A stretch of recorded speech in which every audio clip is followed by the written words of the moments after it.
है बपतिस्मा। प्रभु यीशु मसीह बपतिस्मा के बारे में कहता है ये परमेश्वर की धार्मिकता को पूरा करने वाली बात है। हालेलुया। यूहन्ना ने यीशु को रोका, मुझे आपसे बपतिस्मा लेने की आवश्यकता है, आप मेरे पास आते हो। यीशु ने कहा अब होने दे। इसी प्रकार हमें परमेश्वर की सारे धार्मिकता को पूरा करना उचित है। सो प्यारे भाइयों बहनों, आप जब बपतिस्मा लिया, परमेश्वर की धार्मिकता को पूरा किया आपने। हालेलुया। केवल पानी में नहीं डूबा, बल्कि परमेश्वर की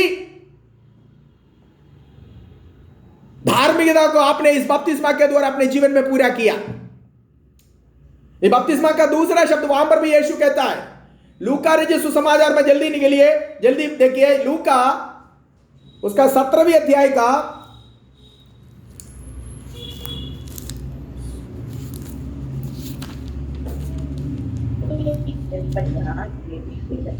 17 नहीं 7, लूका 7वें अध्याय का 30वां आयत को पढ़िए। लूका 7 का 30, जल्दी पढ़ना है।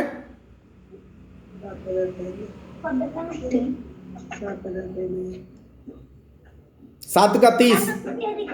हाँ। ਜਦੋਂ ਸੂਬੇਦਾਰ ਨੇ ਯੀਸ਼ੂ ਦੇ ਬਾਰੇ ਸੁਣਾ ਤਾਂ ਉਸ ਦਿਨਾਂ ਦੇ ਕੁਝ ਬਜ਼ੁਰਗਾਂ ਨੂੰ ਇਸ ਯੀਸ਼ੂ ਕੋਲ ਕੀਤੀ ਕਿ ਆ ਕੇ ਉਸ ਦੇ ਨੌਕਰ ਨੂੰ ਚੰਗਾ ਕਰੇ। लूका 7 का 30, 7:30। लूका 7वें अध्याय का 30वीं आयत। ਪਰ ਫਰੀਸੀਆਂ ਅਤੇ ਧਰਮ ਗ੍ਰੰਥੀਆਂ ਨੇ ਪਰਮੇਸ਼ਰ ਦੇ ਪ੍ਰਬੰਧ ਨੂੰ ਨਹੀਂ ਮੰਨਿਆ ਸੀ ਅਤੇ यूहन्ना ਕੋਲੋਂ बपतिस्मा नहीं लिया सी। देखिए, चुंगी लेने वाले और फरीसी लोगों ने क्या किया है? बपतिस्मा न लेते हुए, उसे ऊपर कुछ बातें लिखा हुआ है, पापी लोग और चुंगी लेने वाले यीशु से बपतिस्मा लिया, पर फरीसी लोग और सदूसी लोग, न्यायशास्त्री लोग और फरीसी लोग, जो परमेश्वर के वचन को उलट पुलट सिखाने वाले, सच्चाई को पलटने वाले, वे लोग पर बपतिस्मा ना लेते हुए परमेश्वर की मनसा को टाल लिया, परमेश्वर की मनसा को टाल दिया। बपतिस्मा किसी मनुष्य के दिमाग में आया हुआ एक आइडिया नहीं है। बपतिस्मा किसी संस्था के स्थापक के दिमाग में आया हुआ एक आइडिया नहीं है। बपतिस्मा परमेश्वर की मनसा है। परमेश्वर की मनसा, आपकी भाषा में क्या लिखा है मुझे नहीं जानता। परमेश्वर की मनसा। सो बपतिस्मा लिया हुआ लोगों, जब आपने बपतिस्मा लिया, आपने परमेश्वर की मनसा को माना। परमेश्वर की हृदय के अंदर परमेश्वर इसकी काउंसलर है, परमेश्वर का काउंसिल है ये परमेश्वर की मनसा है। आपने उसको पूरा किया। यूहन्ना से यीशु ने बोला अब होने दे। इसी प्रकार सारे परमेश्वर की धार्मिकता को पूरा करना हमारे लिए उचित है। मतलब दूसरा मीनिंग बपतिस्मा का यह है, परमेश्वर का धार्मिकता को पूरा करने वाले बात को बपतिस्मा कहा जाता है। हालेलुया। जब यीशु यूहन्ना के हाथ में बपतिस्मा लेकर पानी में से उठा, तब मिला हुआ सर्टिफिकेट के बारे में है जो हमने यहां पर पढ़ा है। सुनिए, बपतिस्मा का महत्वपूर्णता सुनिएगा। बपतिस्मा केवल पानी में डूबने या डुबाने वाली एक प्रक्रिया नहीं होती है। बपतिस्मा क्या है? ध्यान से सुनिए। यीशु की बपतिस्मा जो यरदन नदी में हुआ, वहां पर हम मत्ती 3 में पढ़ते हैं, जब वो पानी में से बाहर आया। बपतिस्मा का सही तरीका, आज कई तरह के बपतिस्मा मैंने देखा, पादरी पानी के बाहर है, बपतिस्मा लेने वाले टंकी के अंदर घुसा और उसको ऐसे दबाकर बाहर निकाला, जैसे गर्म पानी में मुर्गी को डुबाते हैं। ये बपतिस्मा नहीं है, ये उचित बपतिस्मा नहीं है। बपतिस्मा देने वाला पहले पानी में उतरेगा, बपतिस्मा लेने वाले बाद में पानी में उतरेगा। आज चर्च के बीच में सूट बूट पहनकर, जूता पहनकर खड़े होने वाले पादरिया 50 लीटर की टंकी के 500 लीटर की टंकी में एक मोटी औरत को और एक आदमी को बड़ी मुश्किल से धक्का-मुक्की करके, जैसे डिब्बे के अंदर कोई चीज आप जबरदस्ती डाल के बंद करते, इसी तरह करने वाला बपतिस्मा आज सोशल मीडिया में हम लोग देखते हैं। यह झूठा शिक्षा है, इसके पीछे नहीं जाना। यीशु चलकर बपतिस्मा लेने के लिए आया। यीशु यरदन नदी में उतरा, चलकर यूहन्ना के पास आया। यूहन्ना पहले ही पानी में ही खड़ा था, यूहन्ना तल में नहीं खड़ा था, जूता पहनकर नहीं खड़ा था, बल्कि यूहन्ना पानी में खड़ा था। प्रेरितों के पुस्तक 8वें अध्याय में फिलिप्पोस के द्वारा इथियोपिया के रानी खोजा को दिया हुआ, रानी के खोजे को दिया हुआ बपतिस्मा के बारे में पढ़ते हैं। चलते चलते एक ऐसा जगह पाया, दोनों रथ में बैठकर वचन सुना रहे थे। चलते चलते 8:35 में हम लोग पढ़ते हैं, एक ऐसा जगह में जहां पानी था, काफी सारे पानी था। खोजे ने बोला, देख यहां पर पानी है, मुझे बपतिस्मा लेने में क्या रोक है। फिलिप्पोस ने बोला, अगर तू सच्चे मन से विश्वास करता है तो हो सकता। तब खोजे ने बोला, हां मैं विश्वास करता हूं, यीशु परमेश्वर का पुत्र है। Praise God. तब उसने इकरार किया, अंगीकार किया, रथ में बैठकर वचन सुना। तब फिलिप्पोस ने बोला, रथ को रोको। मिलता ही है, फिलिप्पोस ने ये नहीं बोला, चल भाई चल, मैं तुम्हें बपतिस्मा लेकर 2 फोटो लेते हैं, फेसबुक में अपलोड करते हैं ताकि लोगों को पता चले मैंने कोई रानी की खोजे को बपतिस्मा दिया और मैं बड़ा कोई हीरो बन गया। आज ऐसे हीरो बनते हैं, लेकिन उन लोग जो बपतिस्मा लेकर जाते हैं वो जीरो है, स्वर्ग राज्य में नहीं होगा, क्योंकि परमेश्वर का वचन सही तरीके से सिखाया नहीं, सही तरीके से उनको पढ़ाया नहीं, उन्हें बपतिस्मा का आता पता नहीं। पादरी ने बोला, आज जितने बार लोग बपतिस्मा लेना चाहते आ जाओ बपतिस्मा देते। सभी लोग आकर खड़े हो गए, जैसे लंगर के लिए खड़े हो जाता है।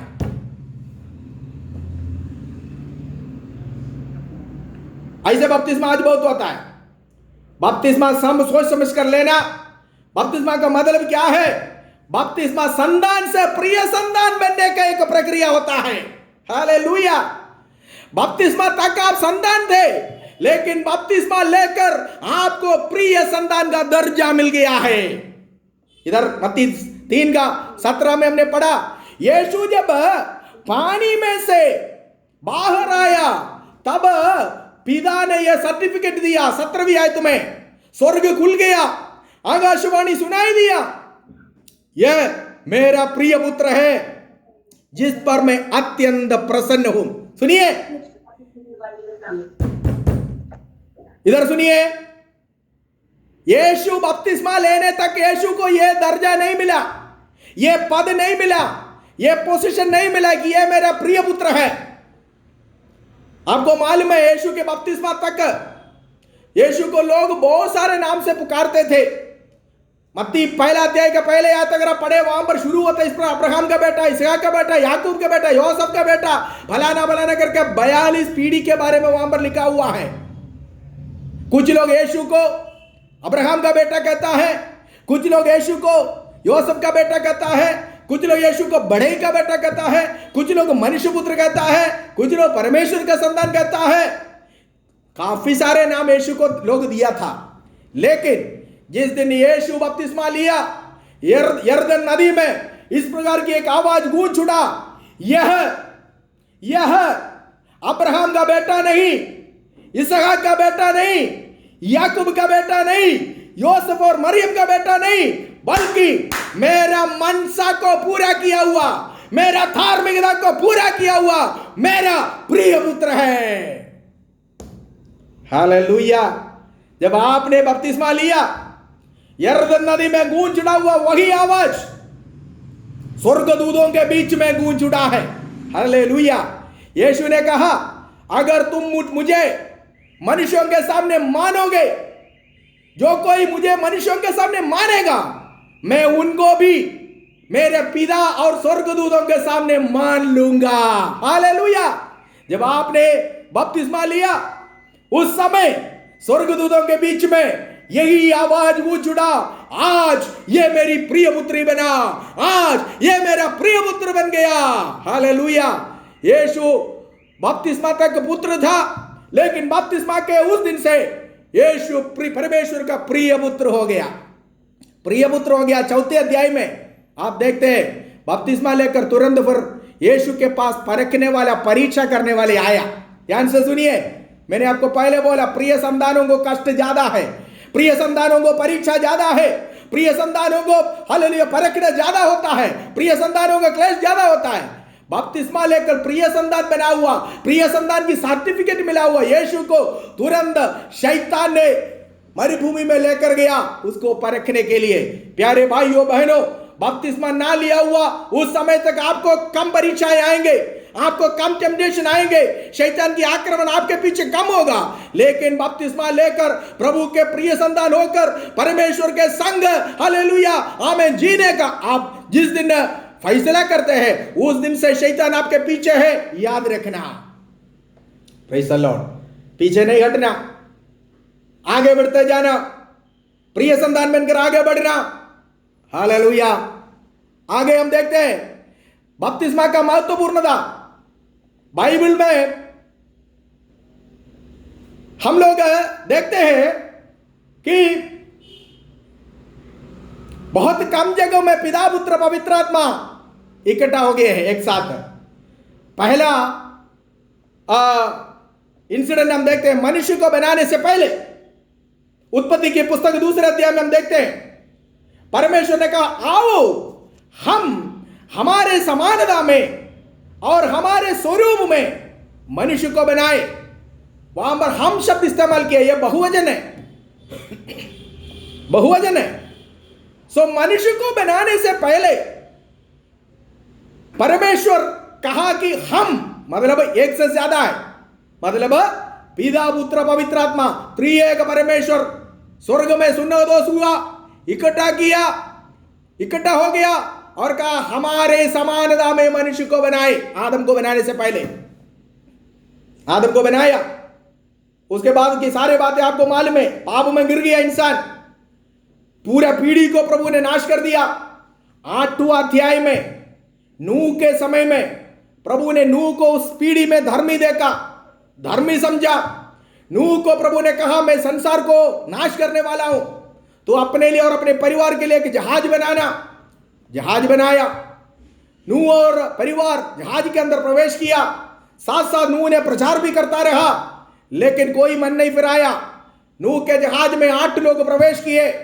जिस दिन नूह उस जहाज के अंदर प्रवेश किया, उस दिन भूमि के नाभि से और आसमान की झरोका खुलकर पृथ्वी में बड़ा बारिश हुआ। 150 दिन अर्थात पूरे 5 महीना पृथ्वी में पानी रहा। 40 दिन और रात वर्षा होता रहा। समस्त पीढ़ी नाश हो गया। नाश होने के बाद नूह और नूह का परिवार प्रभु बचाकर एक नई भूमि में वे लोग उतरे हैं। 8वां अध्याय में हम लोग देखते हैं।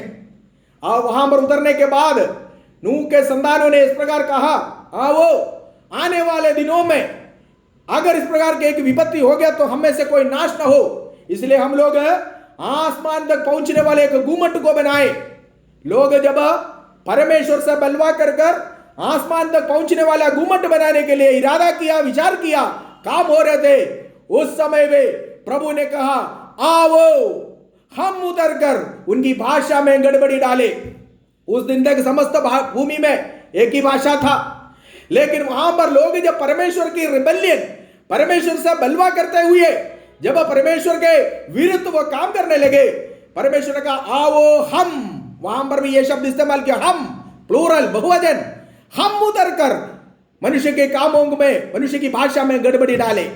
उसके बाद नया नियम में त्रिएक परमेश्वर पिता पुत्र पवित्र आत्मा एकत्रित हो गया हुआ एक घटना है जो मत्ती 3:17 में हम लोग 13 से लेकर जब हम पढ़ते वहां पर देखते हैं।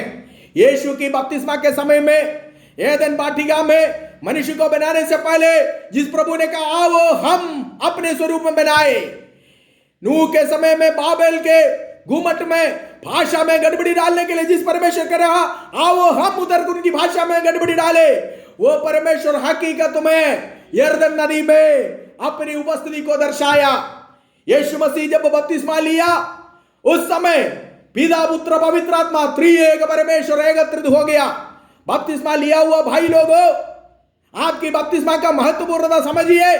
आने वाले दिनों में बपतिस्मा लेने वाले लोगों, बपतिस्मा का महत्वपूर्ण समझो।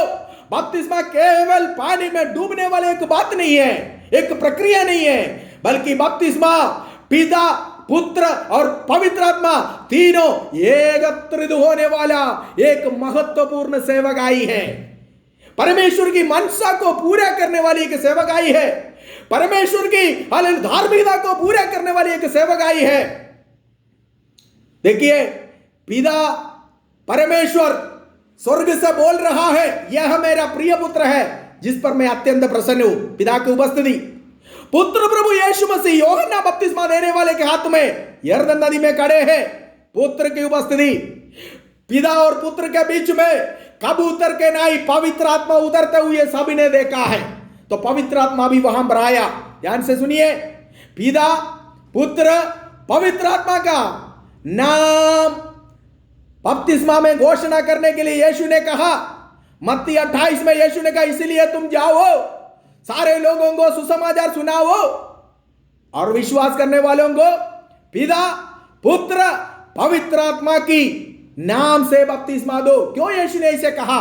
इसलिए कहा, यीशु के बपतिस्मा में ये तीनों की उपस्थिति वहां पर था। पिता का उपस्थिति भी था, आत्मा का उपस्थिति भी था। यीशु आप स्वयं यरदन नदी में खड़े थे। तो बपतिस्मा में पिता पुत्र पवित्र आत्मा तीनों एकत्रित हो गया हुआ नया नियम का एकमात्र एक घटना यीशु के बपतिस्मा है। अगर ऐसा है तो हमारा बपतिस्मा में भी पिता पुत्र पवित्र आत्मा त्रिएक परमेश्वर एकत्रित होता है। इसलिए यीशु जब बपतिस्मा लिया, स्वर्ग से आकाशवाणी सुनाई दिया, ये मेरा प्रिय पुत्र है जिस पर मैं अत्यंत प्रसन्न हूं। आमीन। उस दिन तक यीशु जो प्रभु का संतान था, यीशु जो प्रभु का हालेलुया बेटा था, यूहन्ना ने बोला, देखो परमेश्वर का पुत्र, परमेश्वर का मेमना जो जगत का पाप का बोझ उठा लेता है। लेकिन यीशु जब बपतिस्मा लिया, पिता ने बोला, ये केवल मेरा बेटा नहीं है, ये आज मेरी मनसा को पूरा किया हुआ, मेरी धार्मिकता का पूरा किया हुआ मेरा प्रिय पुत्र है। हमने क्या पढ़ा था इफिसियों की पत्री में? पौलुस कहता है, इसलिए प्रिय संतानों के नाई परमेश्वर का अनुकरण करो। बपतिस्मा लिया हुआ लोग संतानों में से प्रिय संतान बन गया। प्यारे भाइयों बहनों, केवल परमेश्वर के संतानों के नाई नहीं, संतान केवल कहने वाली बातें, केवल आज्ञा मानने वाले हैं। प्रिय संतान बिना हालेलुया कहे हुए पिता की इच्छा को खोज में रहकर, पिता की इच्छा को जानकर करने वाले हैं प्रिय संतान। संतानों में से प्रिय संतान बनकर प्रभु के पीछे चलने के लिए प्रभु में सहायता करे। परमेश्वर के प्रिय संतानों के नाई परमेश्वर का अनुकरण करे। संतानों के नाई नहीं, प्रिय संतानों के नाई परमेश्वर के संग चले, परमेश्वर का अनुकरण करे। दुनिया हमारे द्वारा हमारा परमेश्वर को देखने पाए। प्रभु इन वचनों के द्वारा हमें आशीष दे। God bless you all. Hallelujah.